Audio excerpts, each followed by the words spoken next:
Yeah, nadhani tulianza hii mechi hatukuianza vizuri. Nafikiri baada ya kuwa tumepoteza zile mechi mbili, alafu tunarejea nyumbani tunataka kushinda.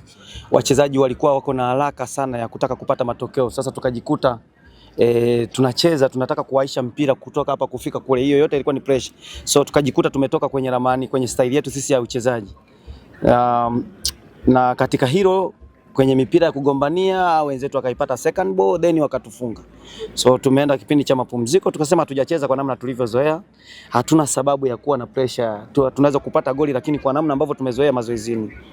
So nadhani tulihitaji saikolojia namna hiyo. Hatukugombana na wachezaji kwenye dressing room. Tulihitaji saikolojia namna hiyo kisha wachezaji wamerudi. Tumecheza kwa namna tulivyozoea, pasi fupi fupi za haraka kwenda kwenye maeneo yao. Na yale mabadiliko unaona yametusaidia pia kwa sababu unajua ndio mechi ya kwanza nyumbani. Waliotoka benchi unaona kwa mara ya kwanza tunatoka benchi wanabadili mchezo. Unaona game mbili zilizopita wanatoka benchi hatakuwa na mafanikio namna hiyo. Kwa hiyo kuna improvement fulani ambayo ipo, si ndio? So kipindi cha pili tulikuwa na opportunity nyingi sana, nafasi nyingi sana yakiwemo magoli hayo ya hapa na pale ambayo labda hajakubalika sikiwepo hizo penalty tulizokosa. So tulikuwa bora sana kwenye second half. So kilikuwa ni kitu kizuri zaidi. Kocha, kipindi cha kwanza hakucheza kiwezo kama hivyo ambapo mlikuwa nyuma kwa goli moja. Kipi ambacho uliwaambia wachezaji wako kabla ya kuingia, kwa sababu wale walitokea saba walikuja kubadilisha mchezo. Kabla hujaingia kipi ambacho kwa naambia kisaikolojia ambacho kuja kusababisha kuja kubadilisha mchezo?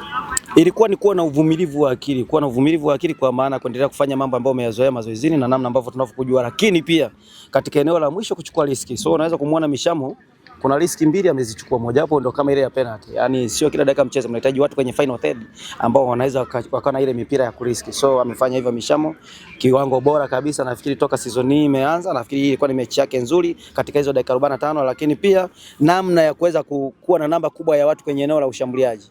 Kwa sababu unaweza kuona tumemwingiza Mishamo lakini Mike akasogea pale eneo la katikati, tukawa na Chanongo, tukawa na Kimbwa, nyuma yao tukawa na Ija. So 5 namba ya wachezaji ambao wana attack. Ilikuwa ni kitu kizuri zaidi.